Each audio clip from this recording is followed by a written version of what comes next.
pakasvika miri mandara yakashaura yenezuvarie kupemberera kuparara kwana Farao. Kana ndorasika handidzoreiwo, handidi kufanana necha yaSamusoni akatumwa nevhangeri mukomana uye kare tsveta ndenanadirira ikwandinotumwa ndibatsire ndiye. Handidi kutevera tsoka dzake Jona wakatumwa kunini pamukomana uye iye tanditsve kuTashishi.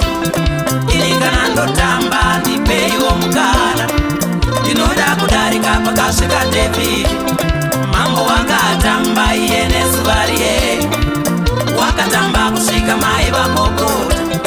Ini kana ndodzana sudurukaikana, ndinoda kudarika pakasvika Dhavhidhi mambo wakatamba iye nezuvarie wakatamba kusvika mai vakokota. Ibasa rangu kutamba kutambira Baba, ibasa rangu kutamba kutambira Baba, ibasa rangu kutamba kushumira shoko, ibasa rangu kushumira Baba, ibasa rangu kushumira kuimbira Baba, ibasa rangu kuimba Baba, ibasa rangu kuimba.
Shaura ndidaireiwo, ndinoda kudarika pakasvika miri mandara yakashaura ire nezuvarie kupemberera kuparara kwana Farao. Kana ndorasika ndidzoreiwo, handidi kufanana necha yaSamusoni akatumwa nevhangeri mukomana uye kare tsveta ndenanadirira ikwandinotumwa ndibatsire ndiye. Handidi kutevera tsoka dzake Jona wakatumwa kuniniva mukomana uye iye tanditsve kuTashishi. Ipandinotamba ndipeiwo mukana, ndinoda kudarika pakasvika Dhavhidhi mambo wakatamba iye nezuvarie wakatamba kusvika mai vakokota.